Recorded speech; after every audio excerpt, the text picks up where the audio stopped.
Good morning, good afternoon, good evening, wherever you may be. I am your humble host, Mr. David Null, also known as Hawkeye Two Feathers. And I wish to greet you all with the love and honor and the respect from the infinite creator, especially that you deserve.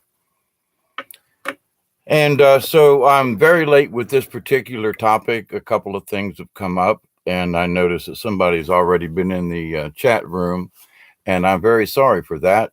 Quartz, my apologies. Next time I see you on, I will give you my personal apology.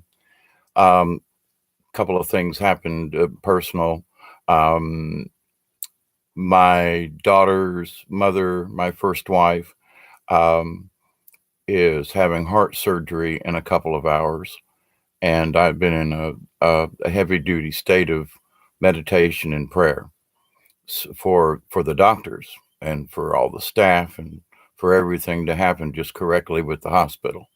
So this video is late in start, and on the subject matter, but this is the reason why. So a little bit of personal, and in a few hours she's going to be having surgery. So I couldn't sleep, and I decided that um, to go ahead and talk about this perception and discernment and what it means in the universe. And part of it relates to, well, what's going to happen to my first wife in just a few hours. And that one could say, well, what's my perspective? What is, how do I look at this? What is my perspective of what could happen? Well, anytime you have heart surgery, well, you could have a heart attack and die. A lot of things could happen with the procedure, but what is my perspective on it? So when I found out about this and this video is late, I thought, well, what a wonderful opportunity, because now I get to use my own perspective as to, the outcome of what, the surgery could be. Now, I could sit and mull over this for hours and days and weeks and months, and well, but the surgery's in a few hours. But that's not the point. What's my perspective on this? And my perspective on this, as the last day and a half that I've spent, in meditation, I realize now why I did that drum ceremony last night. At just go outside, do this. I realize now that I followed my spirit guide, if you will, and did that ceremony when before I knew that my first wife was going to have heart surgery. So there's a sort of a synchronicity in that my daughter had called about that, wanted to chat, and so her being having a lot of Native American and um, been to a lot of powwows and is following a spiritual journey. I say similar to mine in that she's went back to her native roots, literally, and has found out many things and works with medicine women and other folks through Native American communities. And so, in that respect, she is on her own shaman journey herself. And so, I'm very proud of her in that. Um, because her early life was much like mine as an alcoholic and a drug addict, and and at times not a very good parent or not a parent at all. And it all depends on what your perspective is. I bring this around because I think it's important to have this discussion about what perspective. Now you say, well, okay, let me kind of round up what I mean. My perspective of what a heart surgery would be in a few hours' time. My perspective is that I'm going to pray that everything is going to go correctly. And that through the pain, through the surgery, through all the doctors, and through her own health, and with her own positive thoughts, and with my daughter there in her presence, that the universe will make sure that everything is as it should be. Now, hopefully everything will go fine. And that's where I keep that. Now, my perspective of this is because there are certain things in the universe that I feel are are in the correct place, My perspective is everything will be okay. Now, I don't want to jinx it and say, well, but there's always something else. Okay. Shh, stop that right there. However, earlier on today, as I've been trying to do this video and mulling around some of this stuff and having conversations with self and with the angels, and I tried to call my daughter, but I know she's in the hospital, and a lot of times they don't allow you to have your cell phone on in the hospitals. And but I left a voice message, and and I have been in meditation and prayer um, for Teresa. And so this video isn't supposed to be about that, but that's the reason that this video is late, and it's also the reason why I've had to think about my perspective on on on this particular incident. And even though I wrote the title and everything to this video a day ago, my perspective was changed about certain things just in the last 24 hours. So, which is kind of like, scratch your head and go, huh? What? Hmm. All right. Now, as a graphic artist, as a draftsman, as an artist, and so forth, and, I've worked on theater and so forth and designing sets. And anyway, you have to look at things with a certain perspective. And you always pick and you can look it up, and artists will always pick like a vanishing point. And you if you're drawing in the perspective, in other words, you want your drawing, and one of the best things to do is like, you you pick two railroad tracks that go down into the drawing and disappear it to a focal point. And that is your perspective. And it looks like the railroad tracks, or the road or whatever it is, will disappear into the distance. And that's your perspective. So the artist will come up with a vanishing point, where it is, and there's a lot of formulas and things um, that over the years, many, I mean, like centuries, have used certain formulas. What looks best for the eye and why this works, and there's a lot of stuff in there, but it's all about perspective. All right. Now you say, well, what about perspective? It the courts. Hey, my personal apologies because I was late. Uh, the last 7 minutes I just described why, but I'll give you a quick update.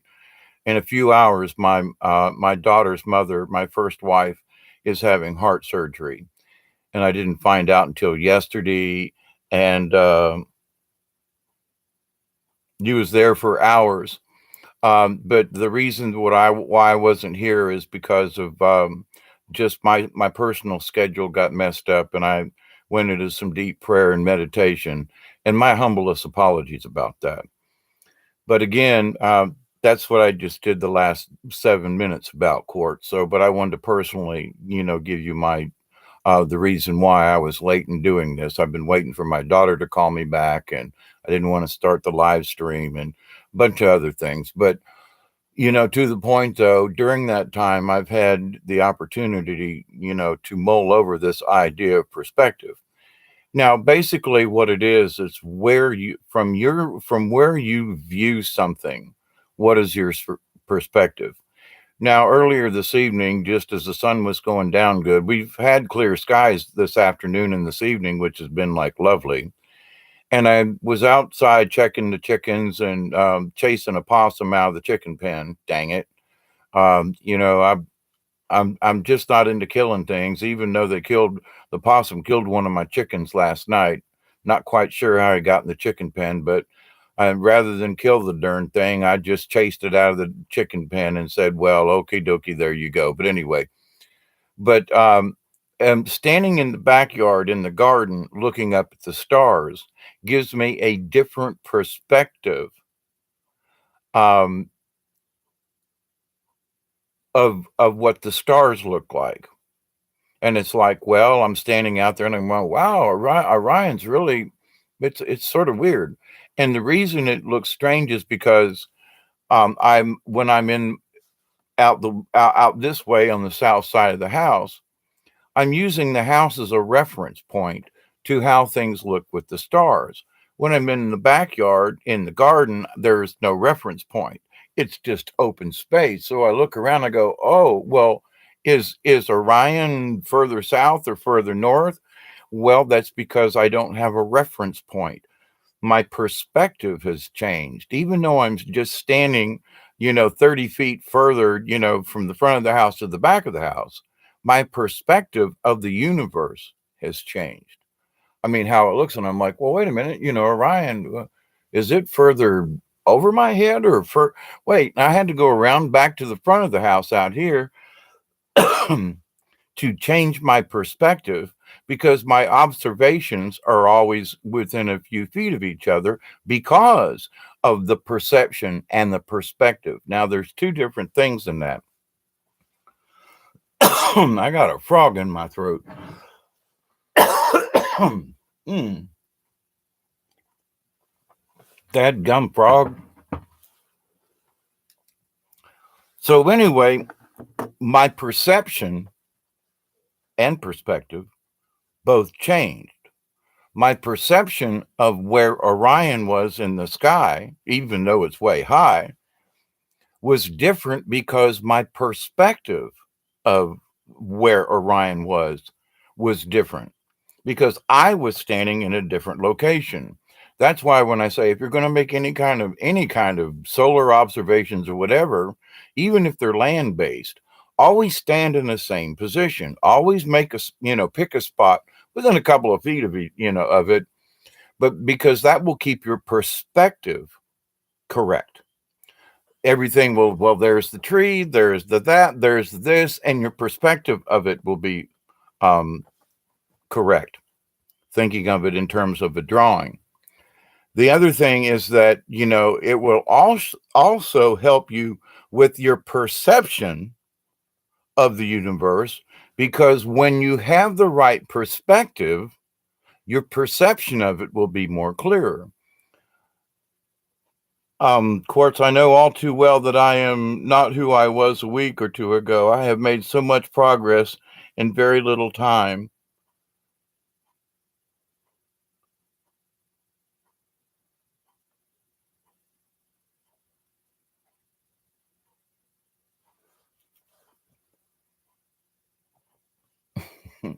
I was trying to read the other part, Quartz, and there's so many of us that have made so much progress in these last 6 months, 2 weeks.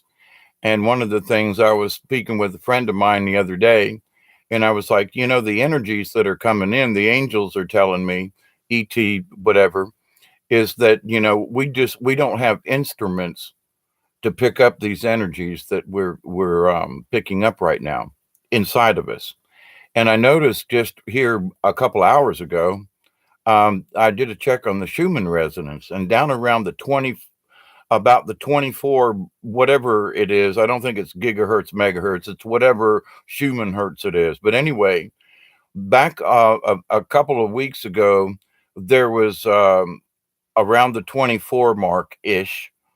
It was like a heavy duty harmonic and then a space, almost like Morse code, like a dot dash, or it'd be like two dashes in a space.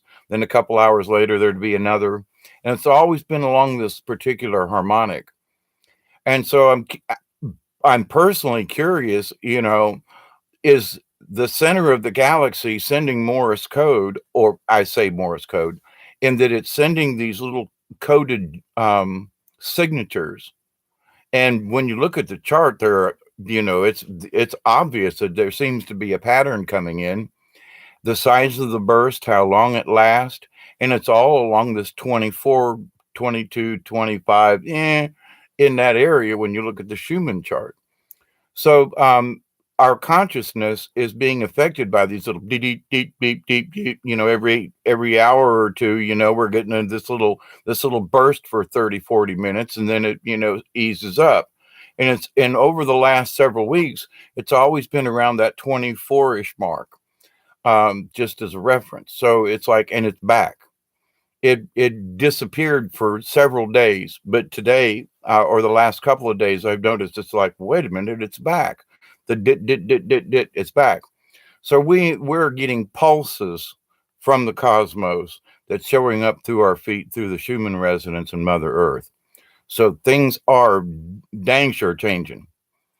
Now, with that said, this idea of perception, how do I perceive these changes?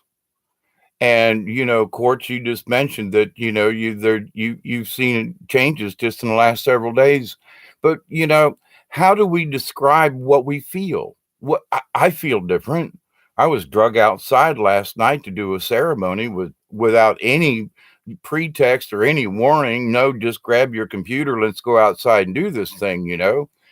And it's like it's the first time I've drummed in years because I was told to be quiet, that it wasn't time to drum. And I mean, my drum sits nearby me all the time. I mean, I'm just a couple of feet away from it most of the time. And so it's hurt me not to use the drum. But last night it was grab it now. Now's the time kind of thing. And it's like, okay, so what seems to be the rush, if you will? And I don't think it's necessarily, now this is my perception of this and my perspective, which are they're tied together. You can't have one without the other. Um, and I'm going to talk about discernment in all of this in a minute. I'm going to drag the discernment into this.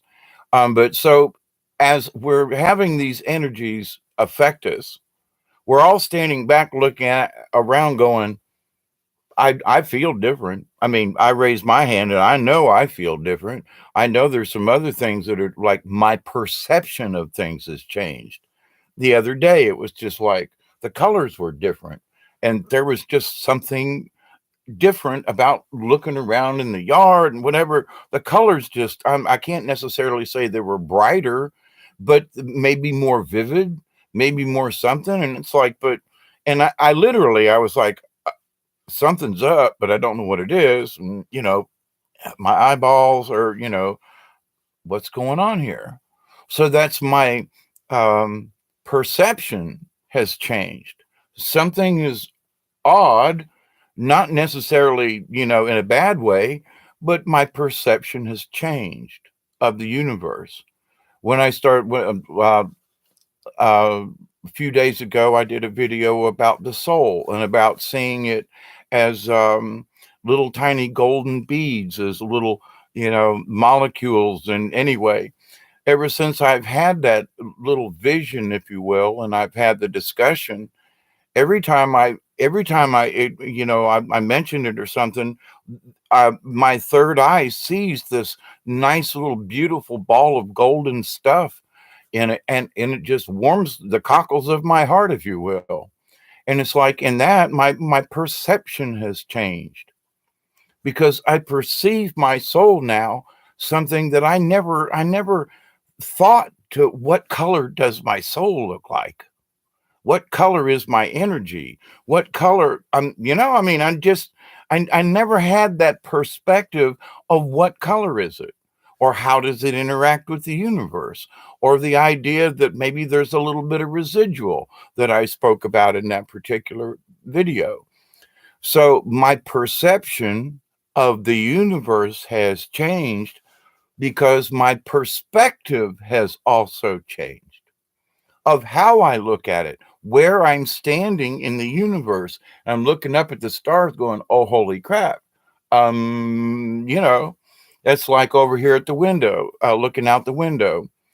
I have my binoculars set up to look at the UFO in the same location because I don't want my perspective to change from where I'm standing so that it doesn't look different. Well, looks a little odd if I step 5 paces to the left or 10 paces to the right. My perspective changes, which also affects my perception of what something looks like. I know I'm tossing these terms around, but there's a lot to this. So you can have a perception of something that will change your perspective. And you can change your perspective where you stand or your position, and it will change your perception of things. Round and back and forth and in and out and up and down. But the thing is as I've meditated on this over the last couple of days, especially after learning about my first wife's, heart surgery in just a few hours. It's about 7:30 in the morning, I think, Eastern time is about what time her operation is. And that may be when she goes down to the operating room anyway, but to the point though, it's going to be in just a few hours. And I'm a little wound up in that. And I've been sending out some prayers to the universe. And I realized earlier on this evening when I was outside checking the chickens in the garden and so forth, and oh, my potatoes look good, by the way. But I thought about it and I thought, you know what? I'm going to pray for my ex-wife. But wait a minute, is she the one I should be praying for? And I got this little angel tap on my shoulder and said, you should be praying for the doctors and the nurses. And I was like, what? Well, yeah, Teresa, she's as good as she can be. And, but what about the doctors? Shouldn't you be praying for the doctors, Hawkeye? And I was like, literally, I was like, holy crap, standing out there in the garden. I was like, you're absolutely right. I shouldn't be praying for my ex-wife. I should be praying for the doctors that their hands will be right, and that the nurses, and that they don't have a power failure. I mean, a lots of other things versus just the condition of Teresa. My perspective changed,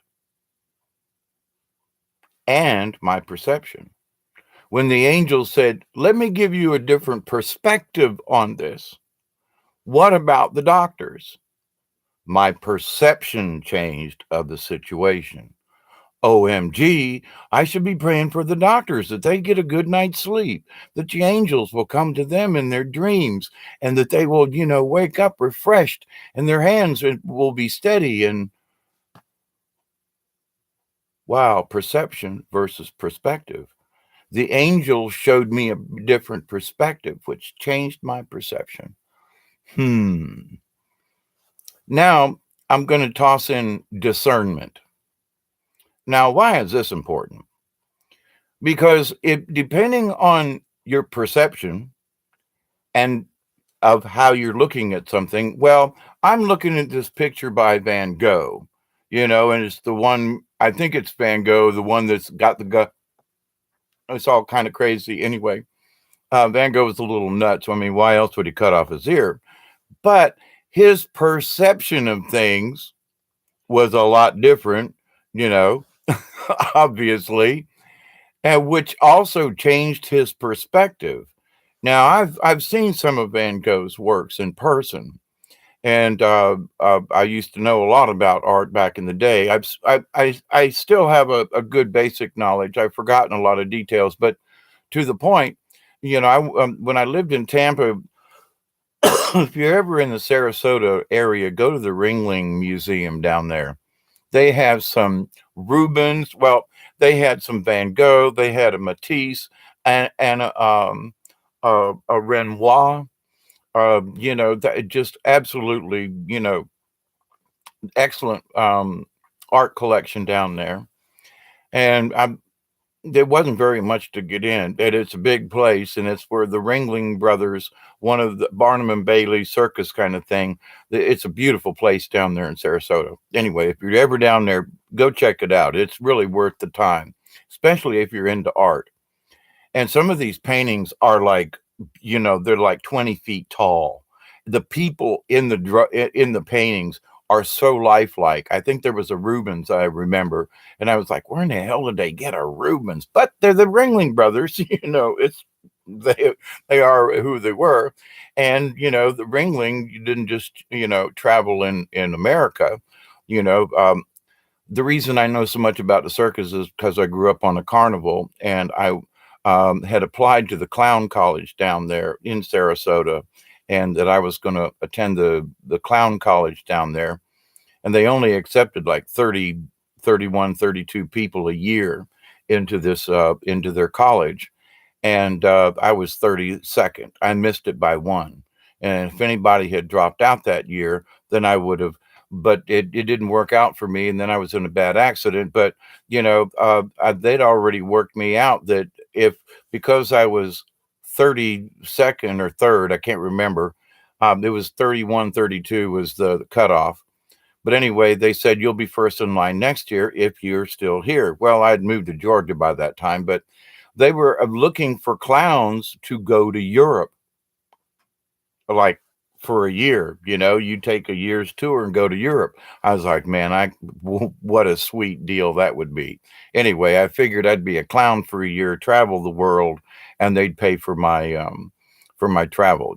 But anyway, a different story. But the reason I bring that up is because it's perception and perspective.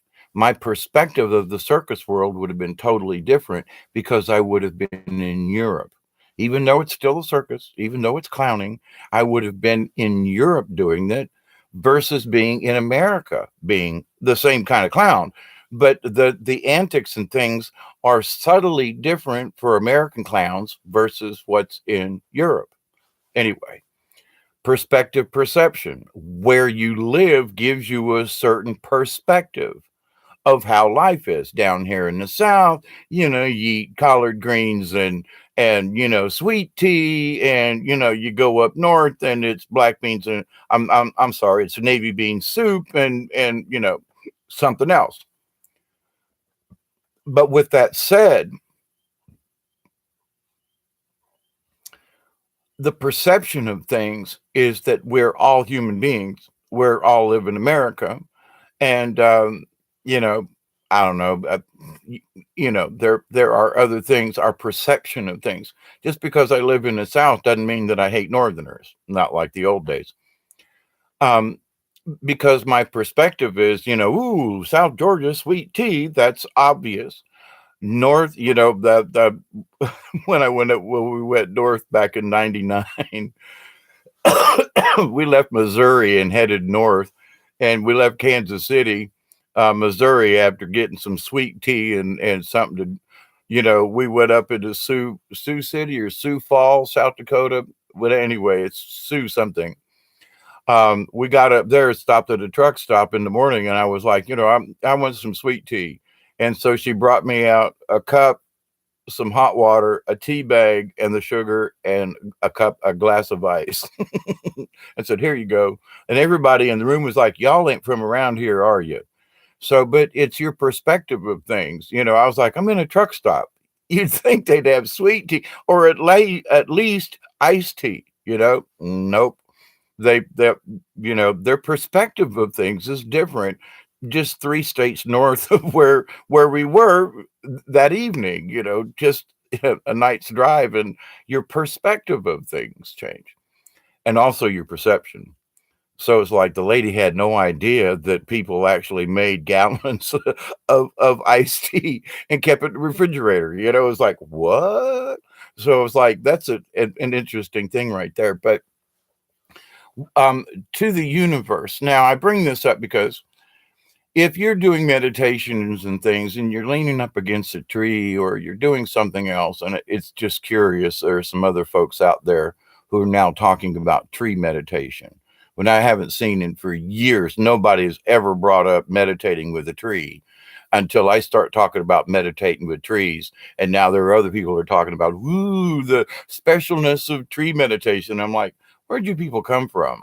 All right, okay, and some of it is a little woo-woo-ish, but I'm like, okay.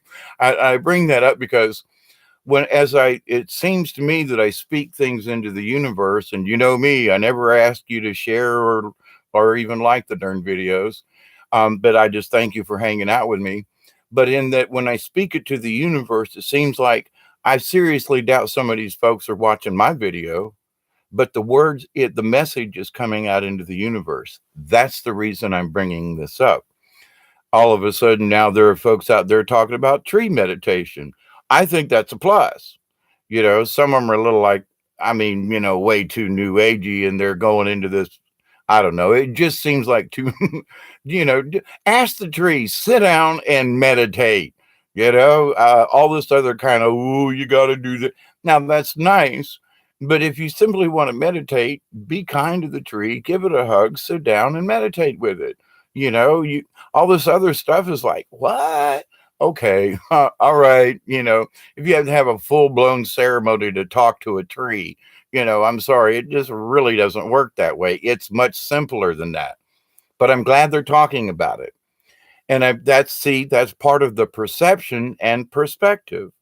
There's some of these folks who are really into this new age stuff about, well, you got to ask the fairies first before you can talk to the tree. And I'm like, what? I'm sorry, but I asked the fairies, may I sit down? But I don't ask their permission to talk to a tree. If anything, the tree gives its own permission. But you know, perception and perspective. So my perception of how to deal with meditating with a tree is much simpler than what these other folks. And I'm not trying to poo-poo these folks. I'm not. But I just look at some of this stuff and go, you're really making it complicated for folks here. Sit down, ask the tree, meditate, go from there.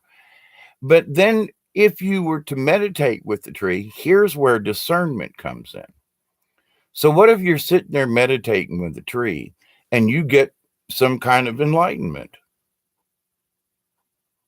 And you go, oh, like, holy crap, the first real time that I meditated with the tree, I could see from the top. I was part of one of the leaves on the top of the tree swaying in the wind, and I could see the neighborhood, and it was like, oh, and I wasn't tripping.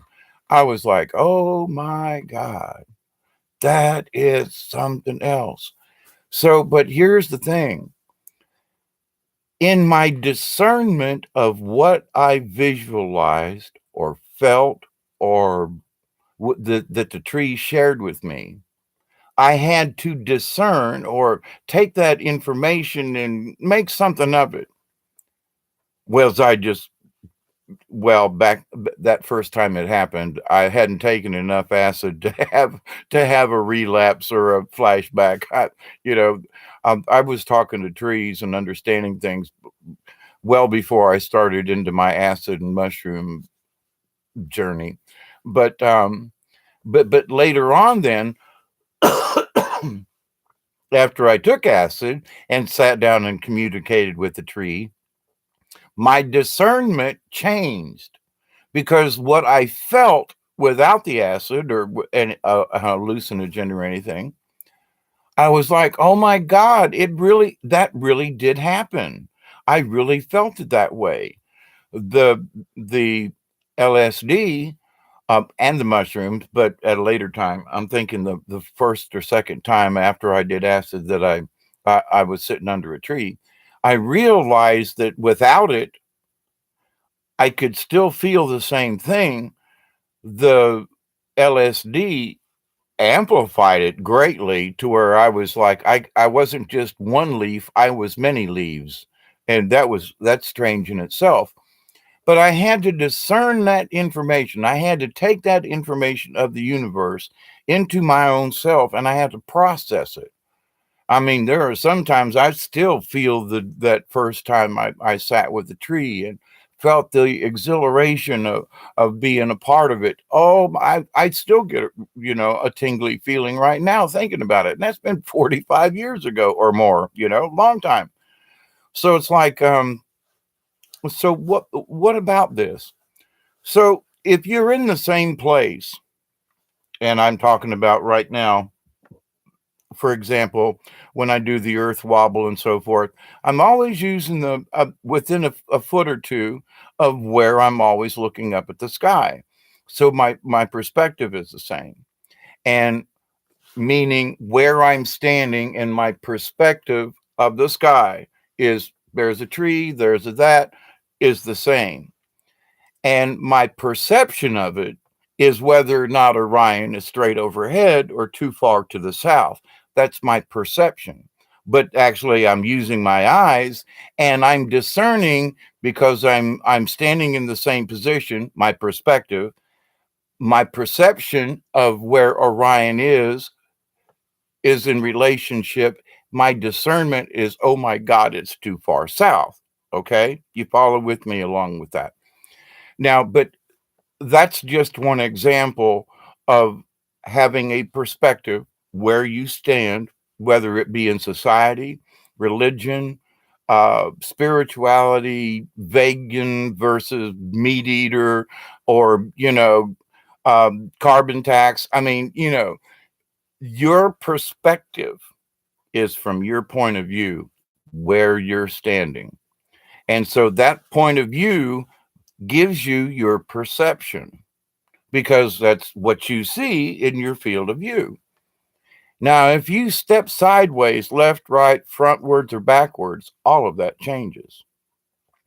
Now, in this new realm, as all of us are getting these new energies, our pros, where we stand is going to be the same. In other words, I'm still going to walk out my back door. I'm still going to look up at the sky in relatively the same position, but my perception is going to change, not my perspective, meaning where I'm viewing things, but my perception of what it looks like is changing drastically. And we've all discussed this. Now, in this next part, the discernment, what does it mean to me? What does it mean to the universe? What am I actually seeing? Am I seeing the earth wobble? Am I seeing the moon like twisting over and upside down? We've all watched this stuff at some point. We've discussed it over the last year, all you folks that come and hang out. And it's like, from our perspective, like Miss Marie's down in Australia, her perspective is, well, below the equator. There are folks like, Quartz, you're up there in Washington State, and your perspective is much different than mine is down here in South Georgia. So how we look at the universe from where we stand on our position, flat earth or otherwise, this is our perspective would be the same from where we're standing, not necessarily. So when I went, I used to love. I still like to go to the mountains, but I haven't been in many years. But when I'd go north, I was like, man, I love it because I'm in North Georgia, Tennessee, North Carolina, up there in the mountains, and there's a different perspective of of how the stars and how the universe works because I'm further north. I'm 350 miles further north than my present location. So the North Star is further overhead. Different stars come into view and are that I can't see from down here in South Georgia from my perspective. Now, when I grew up in Tampa, you could barely see the North Star because I'm 250, 60 miles further south from my present location. That's my perspective. My perception of the universe is, well, there's Orion, there's the star, there's the dog star. So the perception is different. But as long as my perspective remains the same, what changes my perception? The discernment of the information that comes into my eyes. Oh my God, there's Orion sitting over there out my southern window. It ain't supposed to be there. The discernment of the information that I receive through my two eyeballs here and my, oh crap, moment. Better change my underwear kind of deal. And if you've been on my channel a while, you've seen some of these things. I report on them. Oh, and by the way, the UFO was out earlier, a couple of hours ago. But like at 10 o'clock at night, the UFO was already heading across. Been way early here recently, just saying. Oh, and last night when I was doing the live stream with the candles and everything in the ceremony, I was watching it. As soon as I stopped the ceremony, closed the lid on the computer screen, I looked up and the UFO disappeared. I mean, I was going to like stand up, stretch my legs, smoke a cigarette, the rest of that one that I rolled, and I was going to look for the UFO. It was gone. Just saying. So, but from my perspective, it's like, well, it was in the same place. I even double checked, where I was standing. Nah, that sucker disappeared. I mean, it just blinked out. It's like, that was weird. While I was saying goodbye and saying the ending prayer, because I could see it, I said the ending, closed the thing, and it was gone. Okay, ET. There you go. But anyway, now my discernment about that incident that I'm talking about right now last night, my discernment was ET really there? Well, something was there. It was much brighter than all the other things. I'd seen an airplane go by it while while I was having the discussion last night. And, this UFO thing is much bigger than the lights on any airplane from my perspective, seeing it from down here in South Georgia. It's much bigger, much brighter. And so, but my perception of what happened is that I don't know if they told me to go outside and do that. Did they disappear after when I finished the video and they were like, okay, we showed up, we're gone. When normally they continue all the way across the sky for another hour or so, and sometimes it'll hold in one position for 2, 3, 4 hours. Nope, it just plumb disappeared and didn't reappear, at least to my knowledge, from my perspective. Now, discernment of the universe. Now, taking what I just said in, so wherever you are on the planet, you're going to look up at the universe, and from your perspective, that's what you see.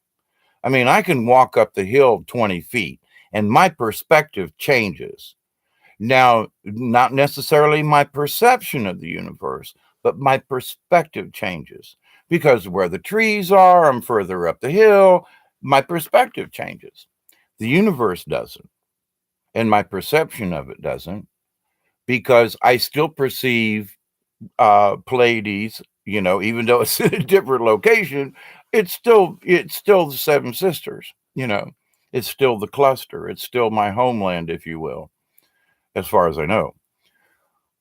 Yeah, they're saying it is. A hello to all of my relatives. Oh, and to Bob, hi. I haven't said hi to Bob the AI. And Coffee Bob, yes, my cup needs a little cleaning there. I got a chip on it. It's just coffee grounds.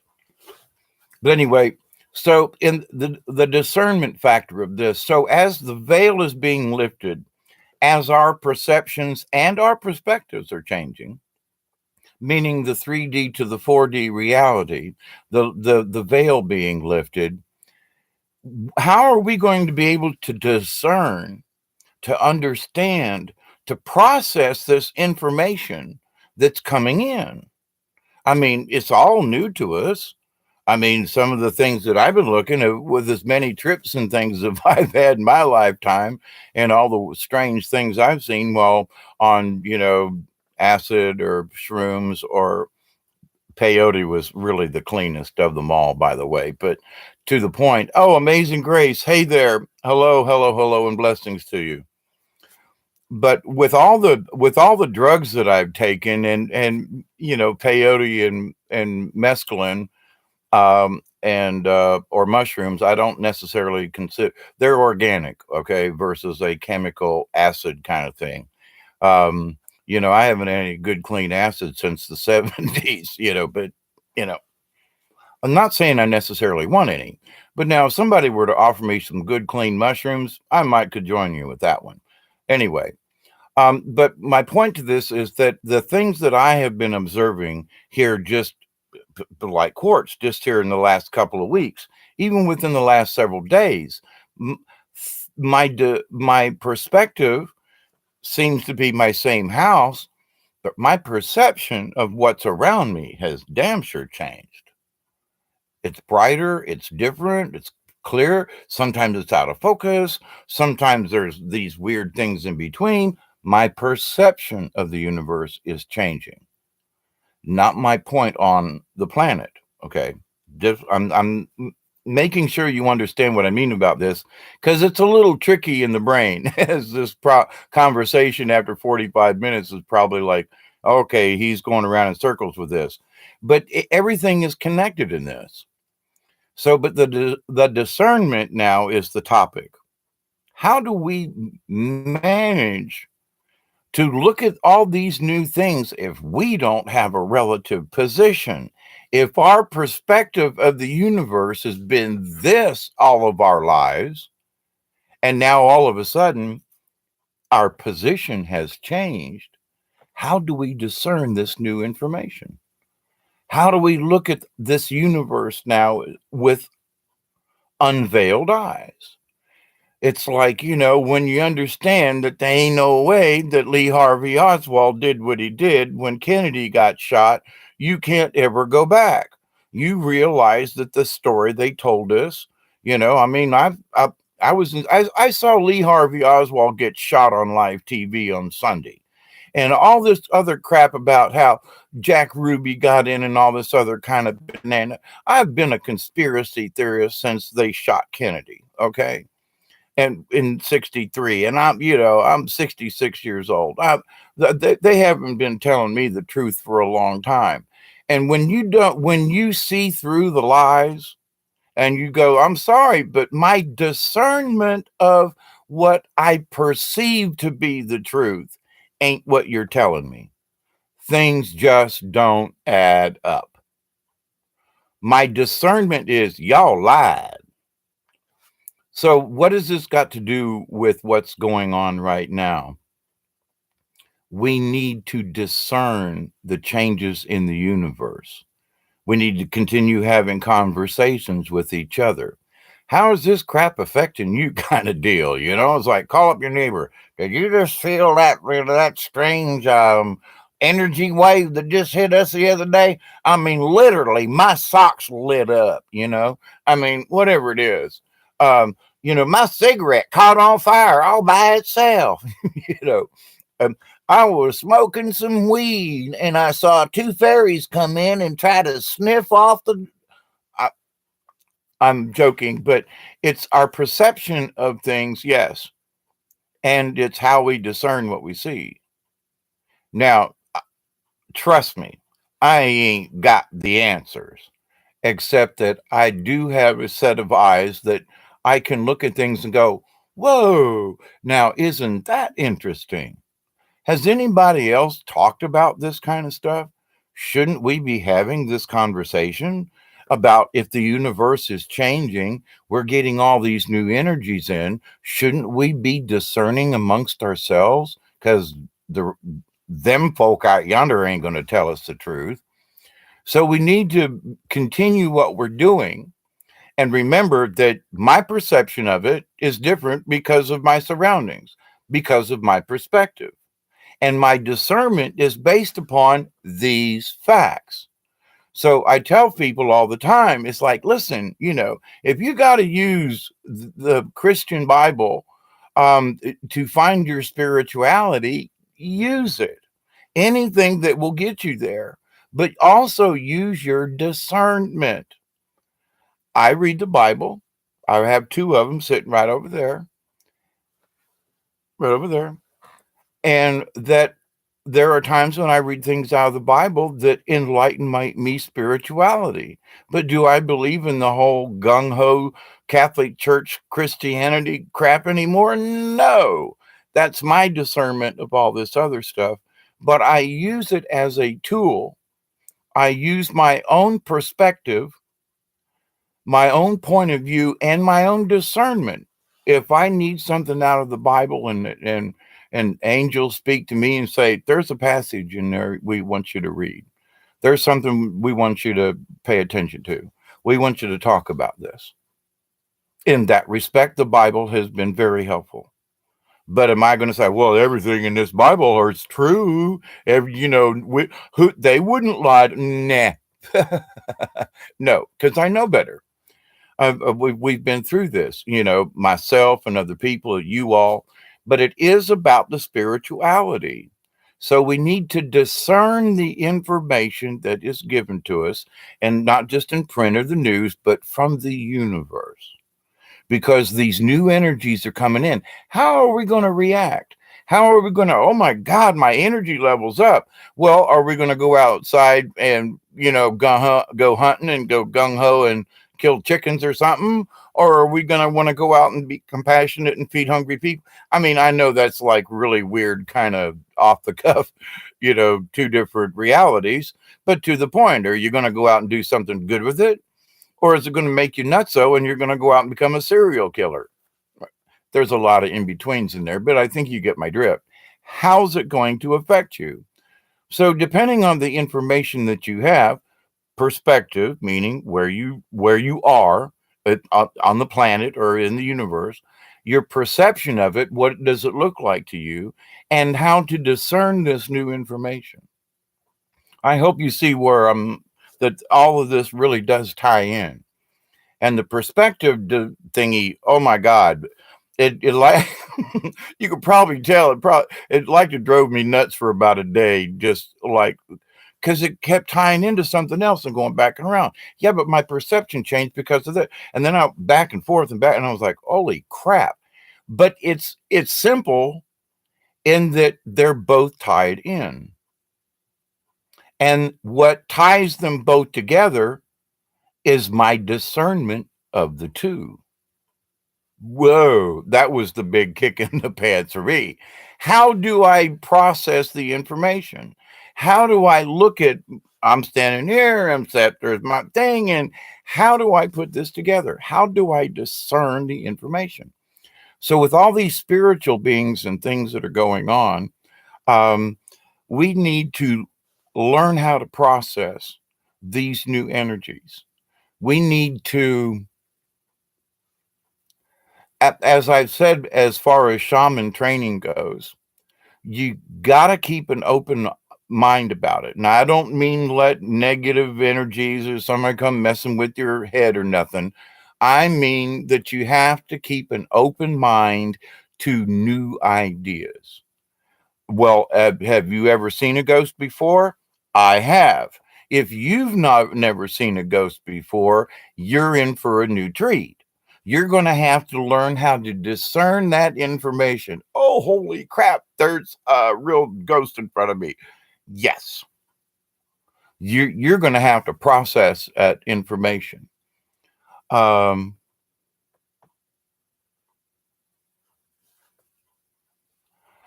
so it's important for you and I and the rest of us, obviously, to remember that the perspective where we are, the perception, how it looks to us, and how we discern it. They're telling me right this minute that each of us are going to be able to have to discern this new energies on an individual basis, but there are going to be commonalities between us. It's like, lower back pain, headaches, the, increased, um, ringing it. It's like this ear here is just like off the charts ringing right now. It's distracting if you want to know the absolute truth.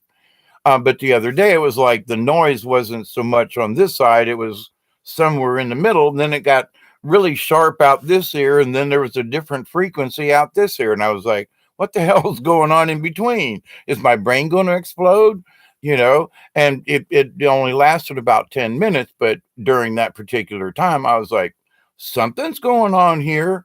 I mean, if it was my blood pressure or something, I mean, this would happen. This is different. I know there are times when I can stand up real quick and my the blood pressure change and things but nah, this ain't that. I was sitting still, do it minding my own business kind of thing, and my perception changed immediately. And then I had to sit there while it was going on and discern or process or, figure out, well, am I going nuts here? Is there a Schumann resonance or what? So, of course, I check a couple of charts just to see what, is anything going on. And I was like, no, the Schumann really wasn't doing anything. And that's when I asked my spirit guides, I said, okay, Is there anything going on in the universe? And that's when the answer came back, yes. But the energies coming through right now are not on any of our charts. We can't see them with our instruments because they're in 4D. And that we are going to have to learn how to discern, how to process these new energies on our own. Now, we're having a group discussion here. I'd say group, you all are here and I'm yapping my mouth, but I'm trying to promote, um, thoughts within you so that you'll have the conversation within yourself. You'll choose your own discernment. Does this feel right to me? And it is all about frequency. It is all about harmonics. And so if it resonates within you, if the vibration is such that it feels right for you, then allow it. Now, I'm not, you should be able to discern whether or not, this energy coming in wants to make you go out and be a mass murderer versus go out and sit in the middle of a field and talk to the grass as it's growing. Well, there's snow on the ground for many people. So you go out and make a snow angel and allow the snow to warm you. Yeah, that's a weird one right there, but it will actually. Why do you think Eskimos make igloos out of snow and ice? Because you can stay warm on the inside. But anyway, I digress. Um, but our perception of things. So it's like to me, if somebody jumps in, cuts a hole in the ice and jumps in and goes skinny dipping, that's nuts to me. But there are people that belong to the polar bear club and that they go swimming in icy cold water all the time. And they're like, woo, this is great. And not me, y'all. I'm sorry, but my big toe's going to hit that water and I'm going to be froze to my head before the rest of my body even gets near the water. I mean, that's how I'm made up. Me and cold water don't get along. I've been in cold water. I've learned how to tolerate it, but I don't like it where the darn. I'm not volunteering. You know what I'm saying? But that's my perspective of it, and that's my perception of it, if you will. And so, because I have discerned this, because I've damn near froze to death several times, one of them was getting dunked in really cold water until I had hypothermia, and that just ain't fun to me. So my body reacts before my brain can. But at the same point, I understand these things, and in my own personal discernment as a shaman, if I had to go into cold water, I know that I could because I've overcome it before. It's not something I go voluntarily want to go jump into, but someone else might perceive it as this is a healthy thing to do. Their perspective of things is, we live in the north. This is nothing, it's just cold water, big deal. Okay, you know, and I get that. Um, where some of these same people could come south and try to put up with a South Georgia summertime, and they'll literally sweat and bake to death and melt like an ice cube, and can't handle it. So I get it. It's a matter of perspective, where you're at, matter of perception, hot, cold, and how you and your body discerns the information, meaning the climate change, the temperature change, the humidity, and all these things. So your body discerns these things and makes necessary changes. Now I practice with this, and as part of my shaman training, my perspective of the cold, for example, has changed. When I first moved up here to South Georgia, if it got to 50 degrees, I was like freezing to death. I had 14 quilts and an electric blanket on the bed. Now I got one small, a little light blanket. And, okay, so I wear a long sleeve shirt to bed and my, coverall or my sweatpant thingies, but nothing special, nothing, where I used to bundle up two pairs of socks and this was to go to bed. And, oh my God, I'd stick my toe out, I'd be freezing to death. Well, it's about 60 degrees in my house right now, and I don't have the heater on because I know that I can change my perspective of what the cold feels like to me. I can discern in my own body My ankles are cold right now. Well, if I think warm thoughts and let the blood flow down to my ankles, which, I say, okay, I just tell my body, circulate more blood down to my ankles. They're cold. Of course, they're sitting on the floor and it's 60 degrees in the house. They're supposed to be cold. But with that said, though, my discernment of how things are changes. So each one of us with these energies, we're going to have to pick this out for ourselves. How does this fit with us? Does it fit my current energy? And you're going to have to look at where you're standing in the universe and go, well, I've stood in this position before. This is how it looked to me before. But now my perception has changed, even though the perspective is still the same. I'm still located I'm still down here in South Georgia, but my perception of what the sky looks like and what these energy feels like is what I'm currently trying to discern. It's what I'm trying to process. It's what I'm allowing my body to figure this out. And I'm having this, and I feel like I'm looping around, but the three things seem to be intertwined simply because of what each means and how you could look at it, meaning your perspective on life, your perspective in of what, the value of money, or and when you change your perspective, you also change your perception. I'm going around in circles again, I know. But and I don't mean to be, but it entails so many different things within your life. I mean, your perspective of your new cell phone, and it changes your perception on whether or not you tweet or not. I mean, and then you discern the information that comes in. So the three are like linked. They're tied in. Now, what does this have to do with the new universe, these new energies and stuff? We need to allow I'm getting direct contact now with this. We need to allow ourselves the opportunity to not freak out. So, in other words, when I got those big energy bursts the other day and that my ears are ringing, the first thing is don't flip out. Calm down. Just let it go. Whatever it is, if we're getting this high energy boost, beam thingy, whatever, we don't freak out. We stay calm. Okay. And I've been talking about this before in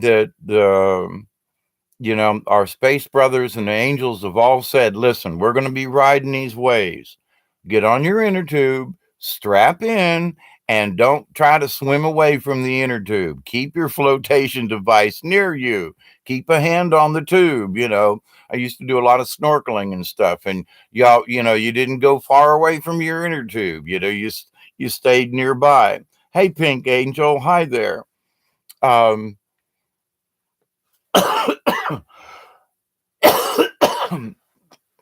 I've had a frog in my throat all day long.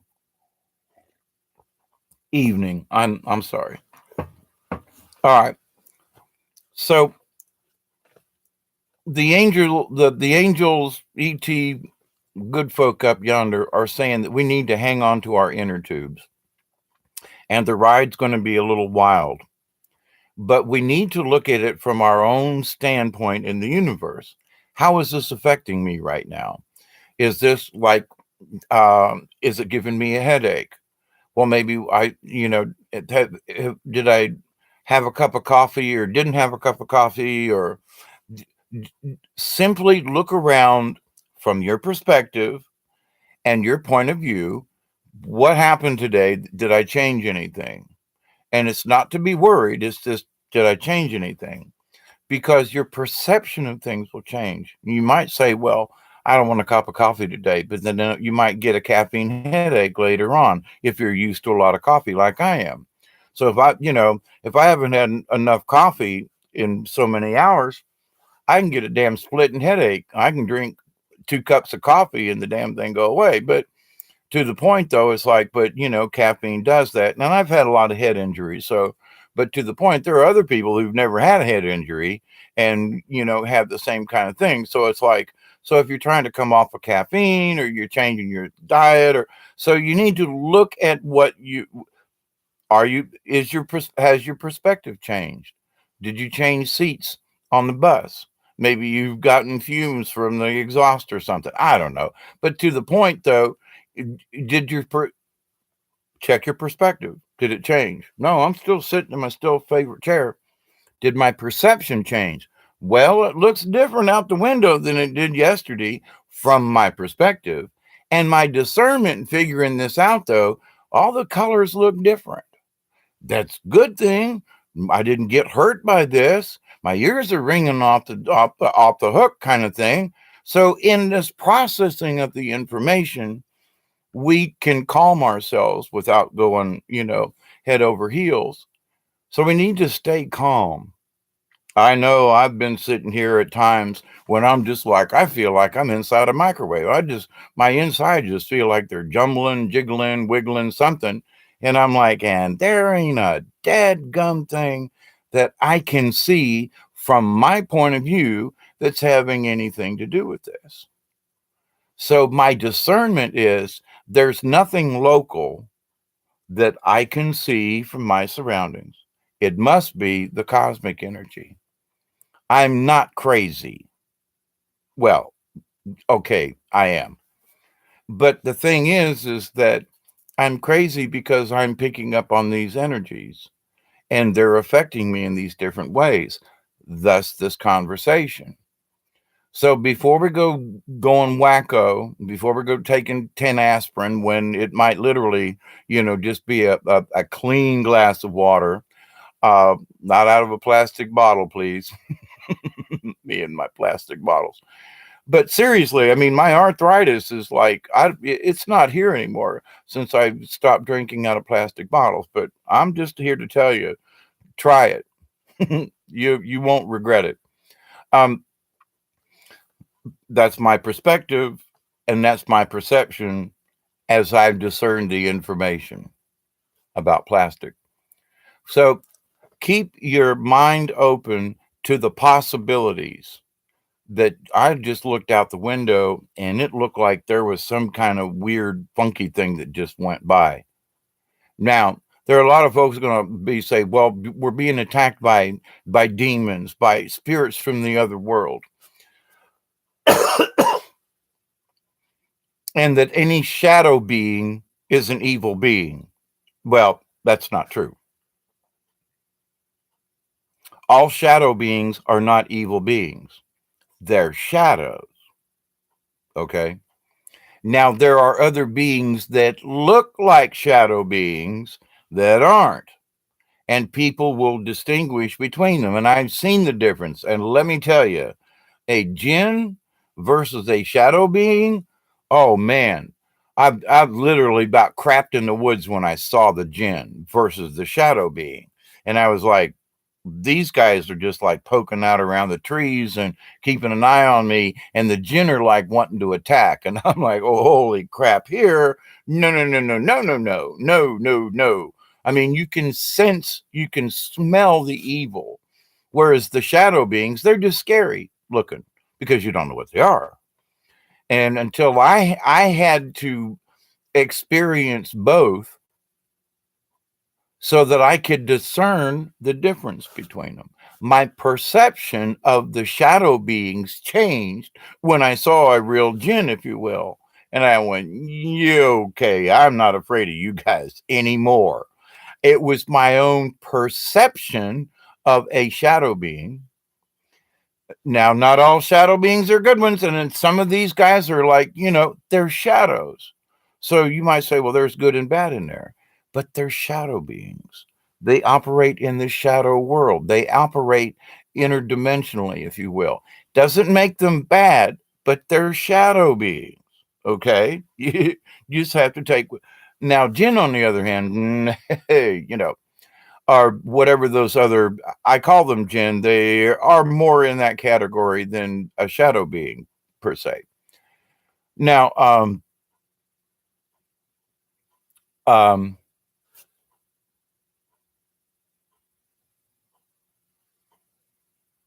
so when you're trying to discern what this new information is, the best thing for you to do is go back to your other standard points. How's my perception? What's my perspective? What else has changed? Now, and to keep an open mind that these things are to it's to awaken stuff up. Now, if it scares the crap out of you, you need to maybe do some internal work. Like for myself, the difference between a shadow being and a jinn type being. Well, one I could see, and because it was a shadow being, it scared me. The other was I could sense the evil on this thing. Two separate issues here. So now I see a shadow being. I'm like, it's a shadow being. Respect for them. They're a shadow being. Now I could conjure up some stuff but the thing is that I know they're there. They know I exist, and I'd have no desire to interact with them. And as long as I don't go messing with them or doing something conjury or something like that, they ain't gonna mess with me. Not so with the jinn. Not so with these other nasty, really dark beings. Okay.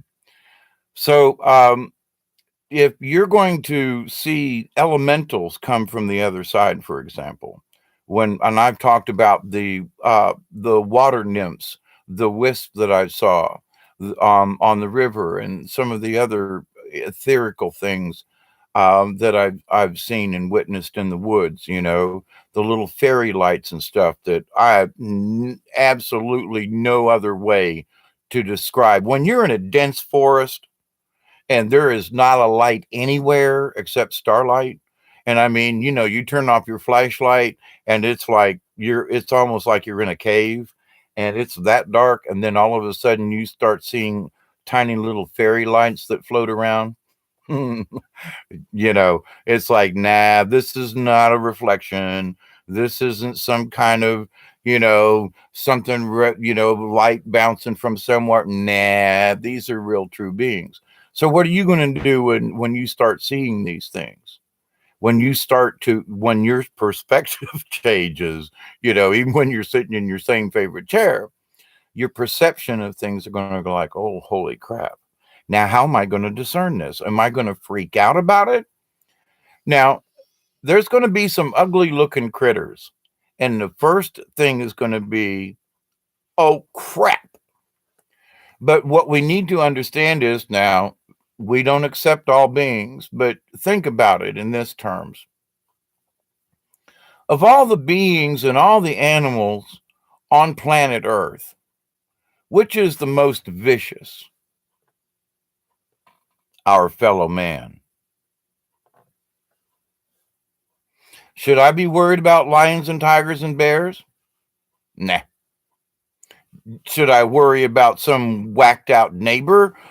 Not necessarily a neighbor, but should I worry more about a whacked out human being doing something cruel to me? Oh, I've been beaten up. I mean, walking down the street and get mugged. I mean, it had a beat out of me. I mean, gave me brain damage. I still have a scar on my nose from it. It happened down in Tallahassee, and I'm mugging on the street, coming, about a half a block from a bar down off of Tennessee Street down there. Like to damn killed me, and I didn't have any money. I, was down there celebrating something. Went down with a friend and came back beat up and had to go in the hospital simply because I was, walking out of a bar and headed to the car. Not, I've been in the woods and literally almost stepped on water moccasins, and I got away from them. I've been near, rattlesnakes and not been bit, because I'm careful. But of all the things in the woods, I mean, I've had a bear put his nose right above my head while I was sleeping in a tent, a big black bear, and could feel its breath through the thin nylon tent, a backpacking tent. And so it's like, but I've never been more scared than around other human beings who are evil, wicked, mean, and nasty. So it's like people say, well, a bear will hurt you. Another human being will hurt you more. I'd much rather get eaten by a bear. I mean, at least it's natural. But to the point, though, so people say, well, all these ETs and all these, listen, your fellow man is more dangerous than a lot of these other ETs are. Not saying that all ETs are good. Just keeping things straight here. But if you need to look at it from a different perspective, who's going to harm me more, my neighbor or some being that wants to land in my yard and say hi? I mean, it's just like some of my friends are like, well, what? You mean you wouldn't take a shotgun out? Well, no. If they wanted to kill me, I'd already be dead, meaning, ET folk. And it's like, well, wait a minute, and all the messages that I've ever gotten have always been, um, you love coming to my live streams. Thank you, Quartz. But I mean, how are we going to accept these beings? So they want me to do a video about how to talk, like I'm qualified with this. They want me to do a video um, on how to meet ET. And so it's with respect and with honor and, without a gun, and if you go to reach your hand out, some ET's going to shoot you, so you keep your hands to yourself. I mean, but there's some protocol in there. But to the point, though, it's our discernment of these things. Now, always be protected, but you're going to know if one of them's a nasty guy if you can feel it, if you can discern it. Now, a being might come out, not looking like a Terminator, but I think it was Will Smith, and him and an alien were doing something, and anyway, the alien looked kind of sort of, I don't know, sort of like the creature from the Black Lagoon of sorts, or that kind of thing. Um, Lizardy, but not necessarily but humans are, just as wicked, mean, and nasty as any other alien could be. So I would at least give the alien time to, like, if he's going to land, make himself known. And, that's the whole protocol, is that they say, hey, I was out in the yard after the live stream last night, after the ceremony, and I went out in the yard and I said, okay, ET, if you were up there, I know you're up there because there was some weird stuff. The stars disappear. There's like something between me and the stars, and it goes by, and it's like, whoa, how did those stars just disappear? That's something shadowy went just above me or between me and my point of view, something that was cloaked. But anyway, so, and I got that last night, and I was like, you ain't got to show yourselves. I know y'all are up there, you know, and I've always said, part of the protocol when I got contacted in Ohio years ago was they would knock before they came in. Hi, this is such and such from the Palladians. Is it all right if we talk to you? You know, uh, pick up the phone. What?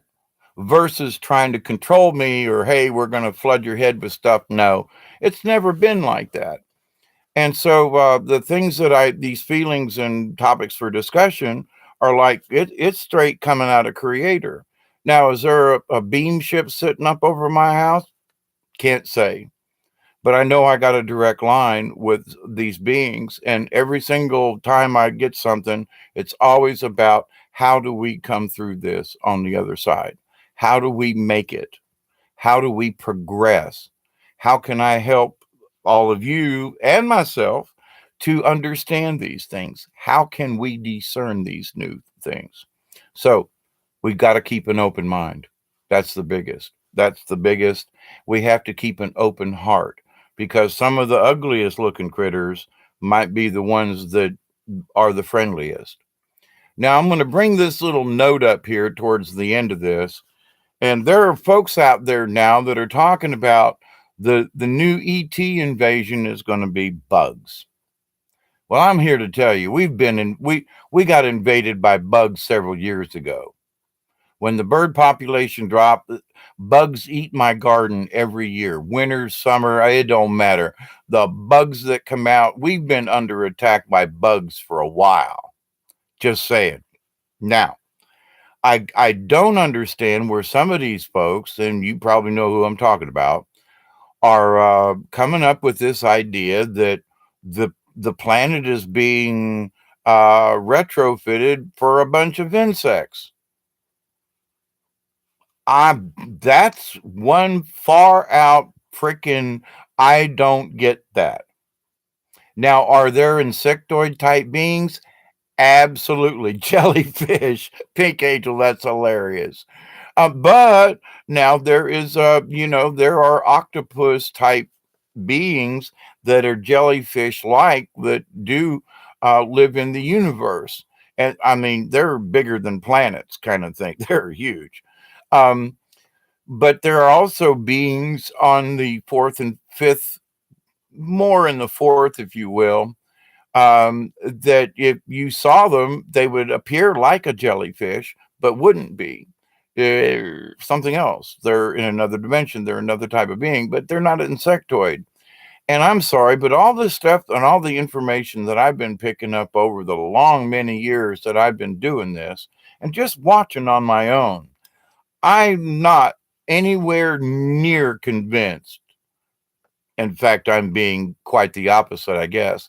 I want to say that some of these folks that are trying to sell this, we're going to be invaded by giant insectoids, is just bullshit. I'm sorry. There are insectoid type beings. Yes. Do they do that? Yeah. Yes. The blah blah blah blah blah. Yes. But are we being invaded by them? Oh no. I'm sorry. Can't go there. That's worse than Planet X in my opinion. And there are some really smart folks that are talking about this, and I'm kind of wondering where are they getting their ET messages from? How are they discerning this information that's coming in from the universe? Because with all the stuff and other folks, and I'm not getting this. It's not resonating with me at all. In fact, as I listen to some of this, the first thing that comes out is bullshit. Bullshit. I mean, I can't, I'm sorry. I believe in ETs. I believe in a bunch of stuff, but I am nowhere near convinced that insectoids are starting a war, and it's nope. I'm sorry. Now y'all believe what you want to, but that ain't what I'm getting. Are there insectoid beings out there? Absolutely. And there are giants that are 75 foot tall. Imagine the size of their commodes. I mean, just saying. But to the point though that I don't know where this is coming from and why it's being like interwoven into this thing is that now this is the alien invasion. And it's like now, way back, I can't remember. She was secretary for um, the rocket guy, uh, Werner von Braun, and he made a statement years ago that they were going to do this, and then they were going to throw this on us, and then they were the last big New World Order cabal thing was that we were going to be invaded by aliens from outer space, and so I'm like, okay, so there's all these other things that are coming out into the forefront right now, with different spaceships. We're all seeing UFO type things that we cannot explain, and there's nothing around to make the whatever we see even come close. But to the fact that we're somehow all of a sudden we're being, we're going to be overrun by insects. Sorry, I am not in that camp at all. Just my opinion, just my perspective. But of all the information, my discernment is I don't know where some of these folks I think drank some happy juice. I mean, I don't know where they're getting this stuff. And they're trying to just like, yeah, well, I follow you up to that point, and I follow you up to this point. Now, my backup with this about some of the things that people have thought were cave drawings that were insects, were stick people. Stick a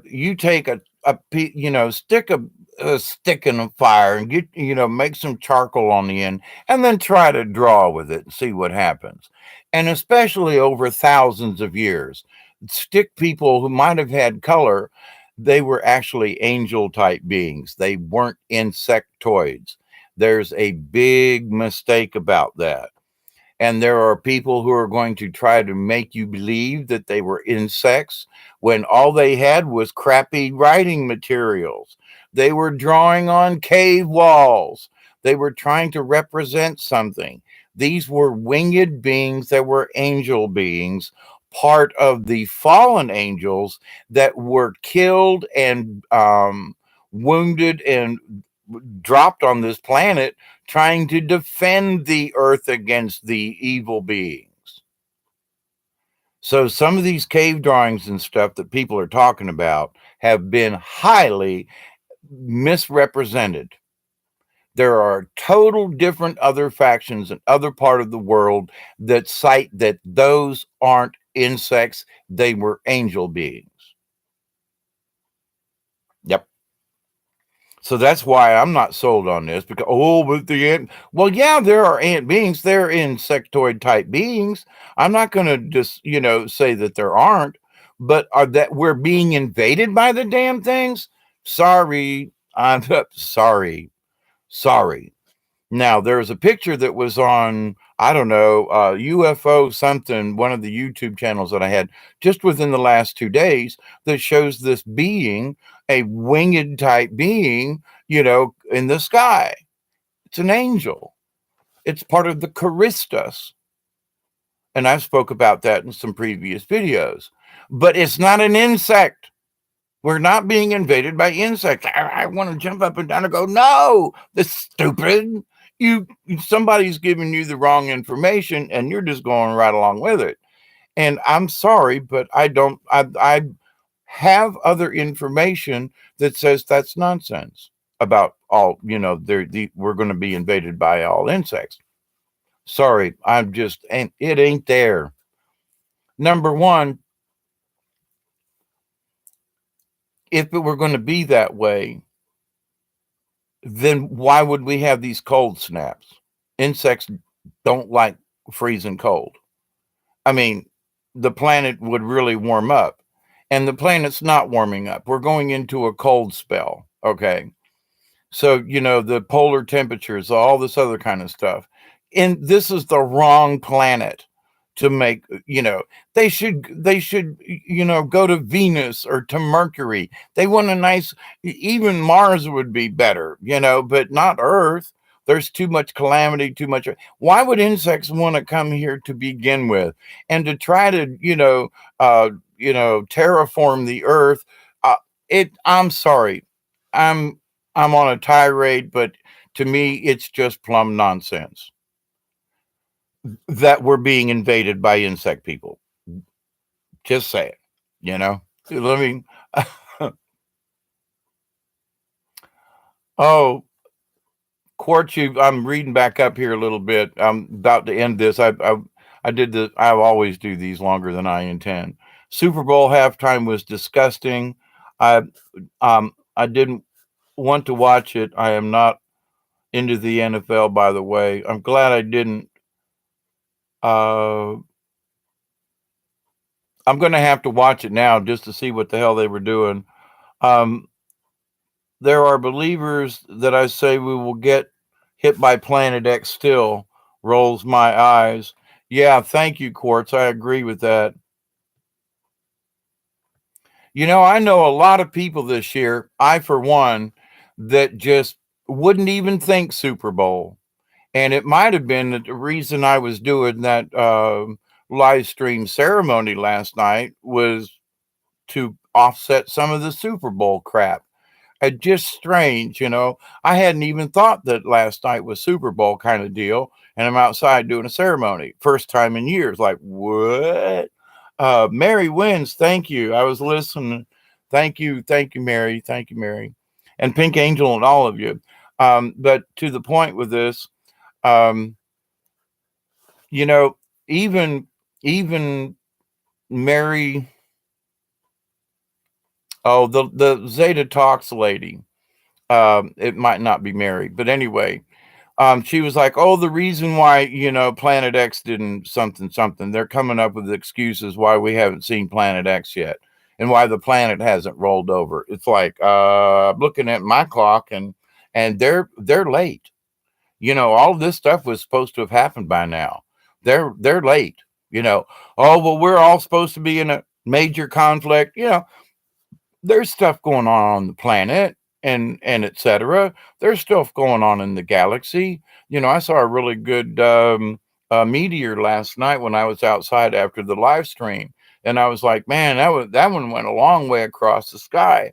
Don't It didn't look meteorish, but it didn't last too long. But anyway, but to the point, there's a lot of stuff going on out yonder, and um,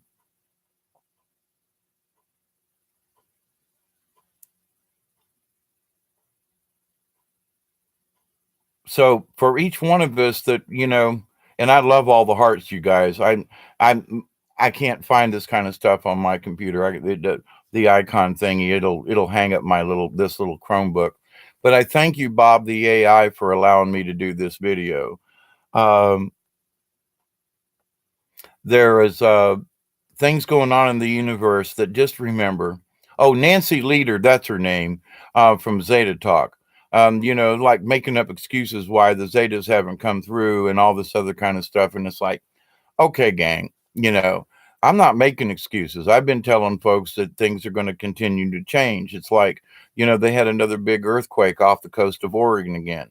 There was a great big one down off the out in the Atlantic off the coast of the Caribbean islands, and down in there off the coast of Venezuela and ish. And there's been some really big ones all along the Pacific Rim on the America side, down around Guatemala and Costa Rica, and down in Nicaragua. And there have been some really big fours and fives in just within this last week. And so there is some serious earth changes going on. But remember, the earth is expanding, Mother Earth is growing, and all of these things about subduction and that's all crap. Mother Earth is expanding.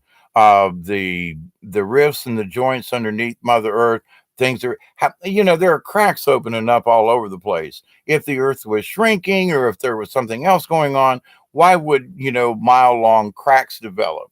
Why are sinkholes opening up? Because if Mother Earth is expanding as we are, with these energies coming in from the universe, Mother Earth must expand, kind of sort of like popcorn, but on a slow boil. So Mother Earth is like Jiffy Pop popcorn. you know she, but anyway, but the thing is that um it's not going to pop open, and we ain't all going to die in the catastrophic events. And I thought 3 or 4 years ago, oh, another catastrophic event. Oh, another apocalyptic rainfall. Another apocalyptic. They keep using this apocalyptic. Like, wait a minute. The apocalyptic means end. If it was apocalyptic, you wouldn't be able to report the damn thing. But my point to this is, and there's another video about speaking in the positive. And so these folks keep bringing up the apocalypse. They keep bringing up the end of everything. And if I was on that boat, I was on that train, and I'm not on that train no more. Because regardless of what happens on this earth, I choose to make my spirit into a higher being. And regardless of what happens to this meat sack, I'm going on into the universe.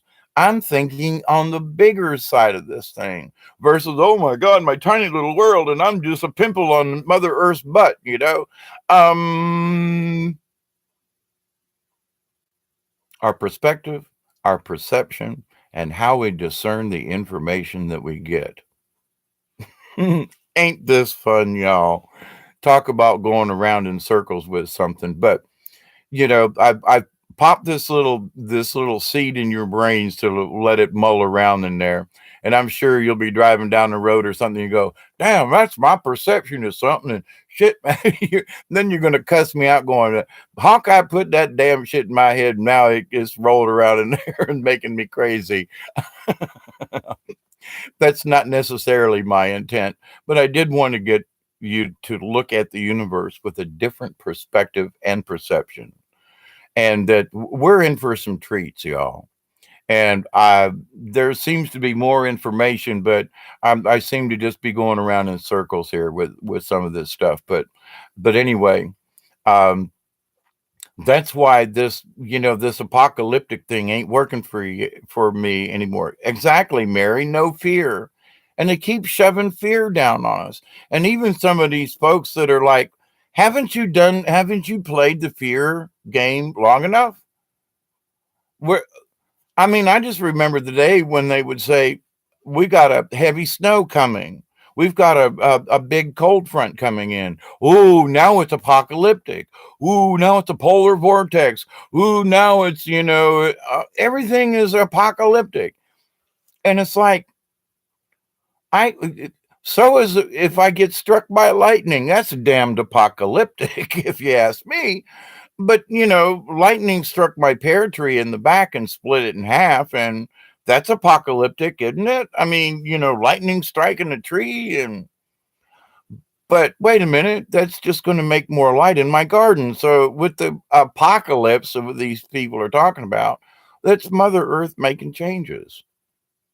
But we've been into this apocalyptic, everything's going to frickin' die, and I'm to the point where I'm literally I refuse to listen to some of these channels now because all they talk about is it's another apocalyptic something or other. Nobody's got a plan to get over it. Nobody's got a plan. But we could prepare. We got yeah, okay. We should be prepared for this crap, you know not necessarily. If it's the end of the world, we can be prepared all we want to with our personal stuff. But if our soul's dirty, if our energy sucks, that what good is that going to do us at the end of the world? So all this apocalyptic crap that people are talking about, trying to keep this fear thing going, and it's with people that I look at and I'm like, I used to respect these folk. But now they keep the apocalypse going. We're all going to die some more. And I'm sorry, we're not going to die. We might die in the 3D. This bag of meat might die. But we all got to remember that it's our soul, it's our spirit. We are eternal angel beings. And this apocalyptic stuff is just to try to keep us off our path. Well, that's my perception. That's my perspective. And that's the discernment. Now, again, I agree. I've talked about there's still some major earth changes fixing to happen. Down in the Caribbean, it's still going on. Mother Earth hasn't settled down yet. We got some more time with this stuff going on. And for some folk, it will be the end of the world. They're going to get swallowed up by an earthquake or something's going to happen. Shit happens on this planet for billions of years, and we just happen to be on it right now. And stand out in an open field or sit under a tree versus getting struck by lightning. I'd rather be under the tree. But people say, "Oh no, don't go under a tree." So I'm going to stand out in an open field, get rained on, drenched, and have lightning strike all around me. But you're going to tell me it's dangerous to stand under a tree? It's going to hit the tree first, but if I'm the only thing standing in an open field, I'm going to get whacked. Wait a minute, that's your perception. I've been in thunderstorms, and I'll take a tree any day. But again, we're all going to die, yeah. But do we have to live in fear? No. We have the choice, and we should make it. And I know a lot of us are. So I'm not saying that you should boycott anybody or anything like that, but avoid the negative. I mean, it's more fear, more, oh, here comes another planet. Oh, here comes another. Yeah, okie doke. Must we continue with the fear? You know me, I want to change this fear thing. I want us out of that mode. I want us to be glad that we're in this change. The climate change is always, it's been happening for a billion years. So let's just say, hey, let's enjoy the ride. I got my inner tube, I've got my personal flotation device on, and I'm as ready as I can ever be. That's the best. Prepare our hearts, prepare our souls, keep our minds out of the gutter with this crazy crap. And, I used to be in that gutter, but now Creator and Source and the critters above us and below us, they're all saying that, calm down, everybody. Just calm down. So, Quartz, you say you had an apocalyptic dream before. Volcanoes erupted in it. I laughed so hard in that dream. Well, I saw the people in Guatemala get hit 4 or 5 hours before that big volcano went off down there and killed all them folk. That was not a pleasant scene. And I'm just saying, there are sometimes I see things and I go, yeah, that's cute. But then there are some things that I've seen that will literally, when you hear the people screaming while they're being baked alive inside those ash cocoons, it was it I still can't get it out of my head. And some of the other apocalyptic things that I've seen, I've shared some of them with you all, but I'm here to tell you, nothing can describe the wailing and the gnashing of teeth, the screaming, the heartache, the oh my God, the wailing. It's just, I can't get it out of my soul because of what they showed me. And many of these things have happened, but the world hasn't come to an end. That was my perception. When they showed me these dreams in 2013, I was like, well, that's it. World's going to end. We're all going to die. The 50-foot waves, 100-foot waves, we're all going to die. We're all going to die. And it was like, no. So over the years, I've had to calm my ass down and go, wait a minute, my discernment of that dream has changed. But our position, our perspective, and our, um, yeah, has changed in the universe. We're not in the same place. The same things aren't around us. Mother Earth has sent a call out to all other races and ETs to come and help out our solar system. We've seen them. There's photographs so much of humongous objects coming out of the sun. The sun is a portal, and we've got lots of help that has come here to help us through this mess because Mother Earth herself sent out an SOS. Okay, and believe that if you or not, but um, people are wondering, could say, well, what's going on here? Well, Mother Earth sent out a distress signal. Help me, please. And when ET showed up at first, they were like, the hell with mankind. And then there are a lot of us who went, wait a minute, wait, we haven't, mankind hasn't really been given the chance here. We've been AI'd, we've been snookered, we've been TiVo'd and boob tubed to the point where none of us, well, a lot of folks don't know what's real anymore. They actually think they are part of the matrix when their concept of the matrix is different in a lot of ways. But to the point though, it's like, but so everybody feels trapped and there's no way out of this, and we're all going to die, and no, stop it. There is a way out of this.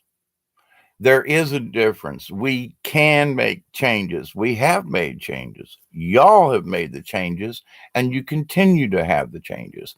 And for every one of us beings who has the change, we change the universe.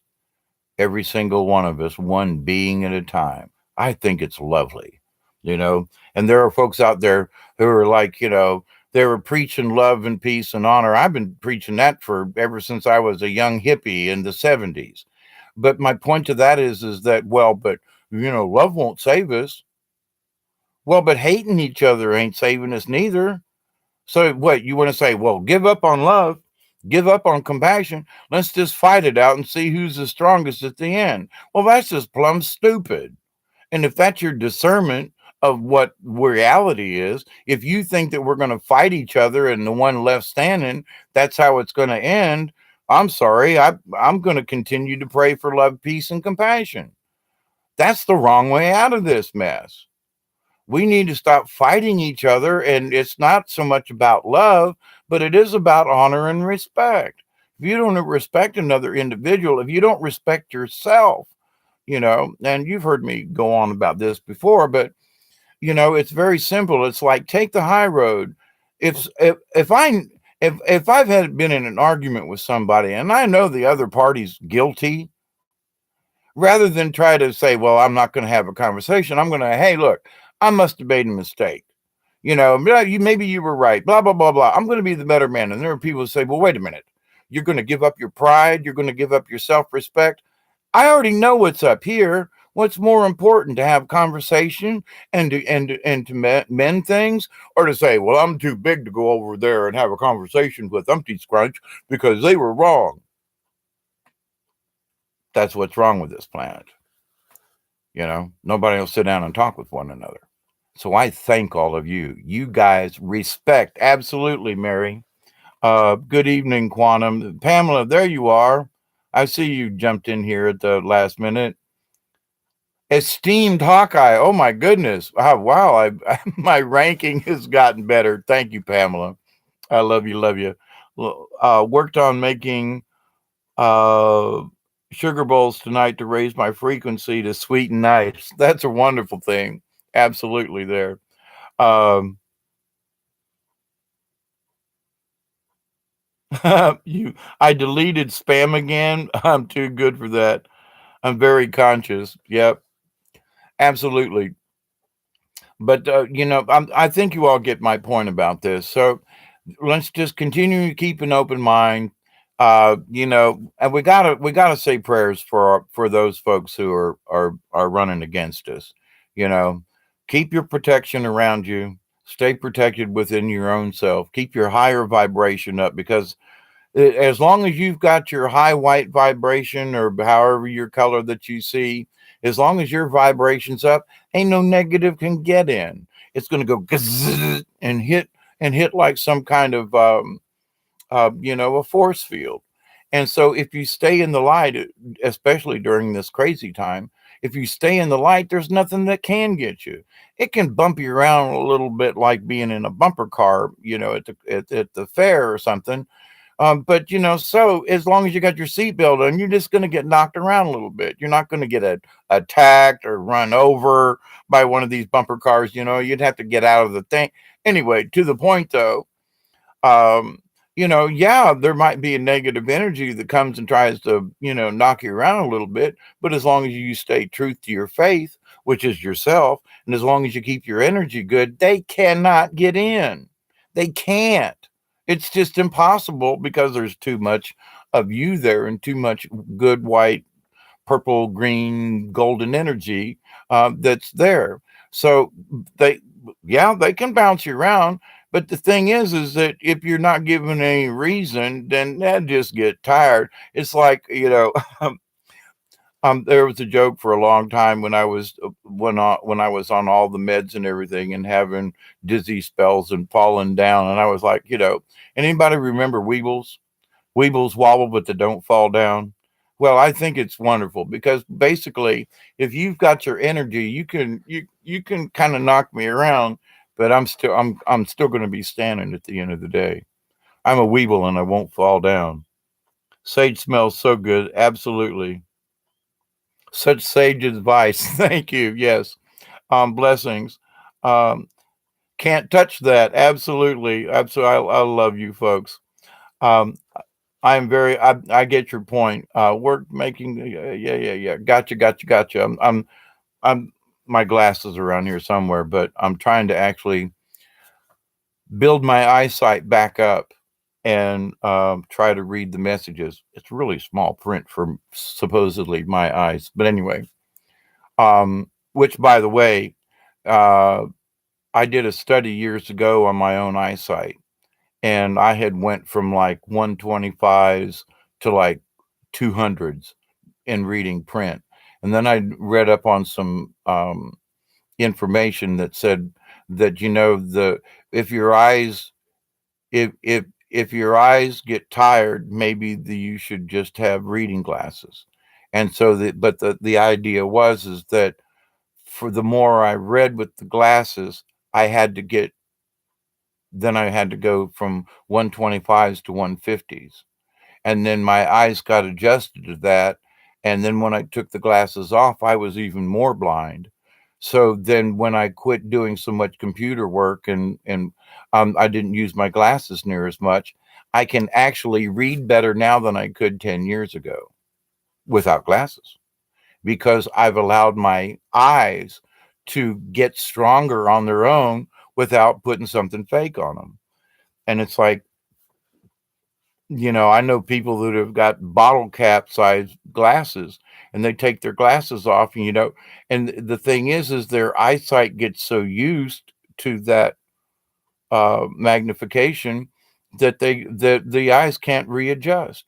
So it's like, for my own experiment, I realize now, if I'm going to sit down and sure enough read a book, I'm going to put on my 150s, because that makes it easier for me to read and it brings them up, but I'm only using them to read. And I don't change. If I can't see the page, then my eyes must be too tired. And not now, Dave, put the book down or go get bigger print or something. But to the point, though, is that so we can change with our attitude, our eyesight, how you walk. I mean, I don't have arthritis anymore, like I did, just 2 years ago. We can change. I mean, I'm getting older. I mean, I should be getting arthritis, not getting over it.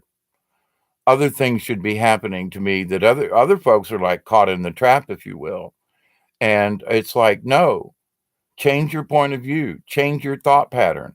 No, I'm not, well, I'm too old. No, I'm not. I was outside earlier this evening and I thought, I didn't do that 2 years ago, but now I'm walking without a cane, and I'm walking slow. My hips hurt, but the thing is that I don't need a cane to walk out to check the chickens. I don't need a cane to get to the garden. And 2 years ago I did. Now, what's changed with that? My perception, my perspective, my discernment of the universe, kind of sort of all of the above. Because I said, I refuse to go down this way. I know in my heart that if I practice, I can get my balance back. And when I quit taking all the other pharmaceuticals, I did. So my perspective, my perception changed. I changed my perception and then changed my perspective because of the discernment I had with the universe. How about that in first spin? But so toss that around a little bit. Yeah, I've been on here. I can't believe it's been almost 2 hours again.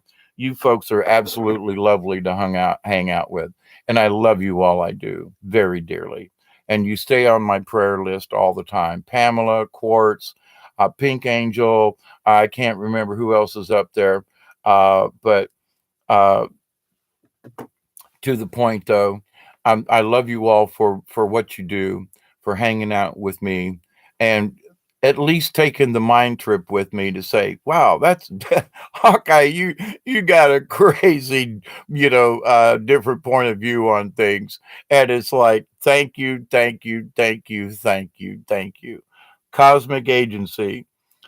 Yeah, and I somebody, I don't know if they're a subscriber or not, but somebody sent a thing about they really thought that my idea about us being the league of like-minded beings, they really thought that was like a cool thing. And the more it kind of rolls around in my head, the idea of all of us being, and we are like-minded beings, so, but the league of like-minded beings, just, it's catchy to me. I don't want to start a group or a fan club. That's not, but just the idea. It's just like, I just think it's cool. Anyway, how can we look at the universe in a different way? And it's like, well, you want to belong to something. I belong to the community. We all talk about it. This community, Brian's community, other folks, the chat room community, if you will. But the thing is that we're all part of this. We're all like-minded beings. So it's like, yeah, we don't have to. We're anonymous, but at the same time, we're not. So it's not saying, well, I'm an anon. No, I'm part of the league of like-minded beings. I'm part of the crowd. I'm part of the group. And it's just there's no joining. As soon as you have the thought, you're already there. I don't know. I just get a kick out of it. Call me crazy, and that's okay. Call me crazy, crazy. But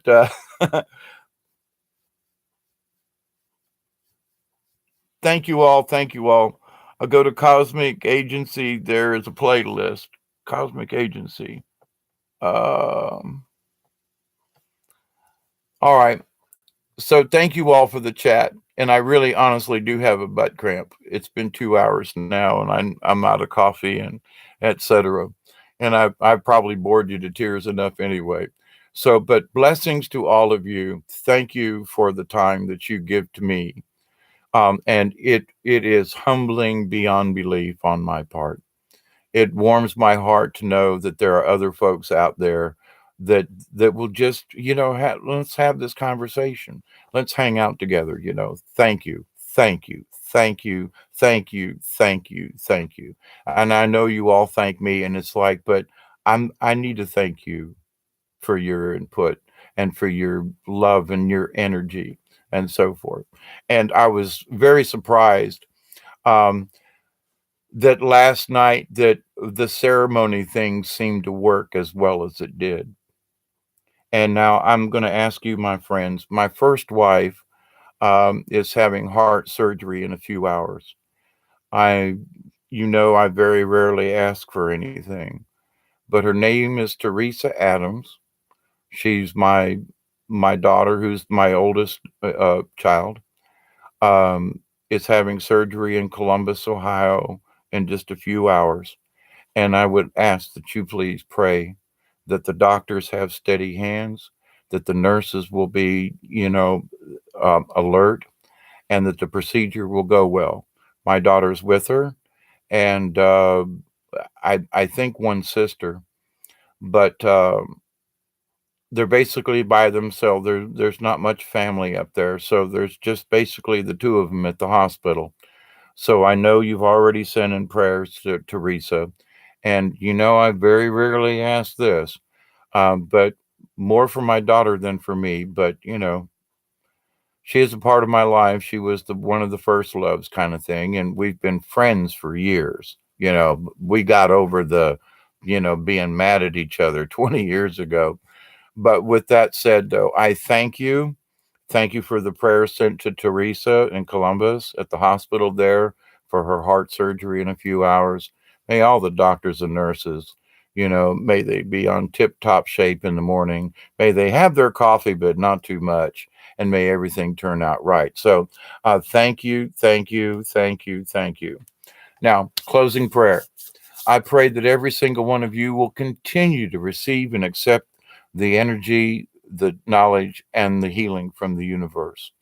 I pray that each one of you will accept and receive with your friends, your neighbors, your relatives, and all of your relations will continue to accept and receive the blessings and the knowledge from the universe. I continue to pray that each and every one of you, your friends, your neighbors, your relatives, and all of your relations, and that you will continue to receive the energy, the healing, and the knowledge, and continue to spread it amongst yourselves.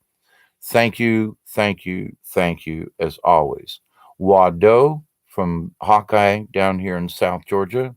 May your Tuesday be better. May this week be blessed. May all your weeks be blessed. But oh,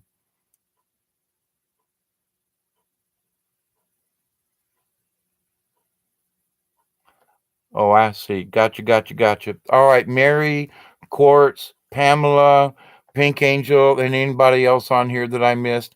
I love you dearly. Be kind, be sweet. Until next time, as we say in the world, TTFN. Ta ta for now. Bye, y'all.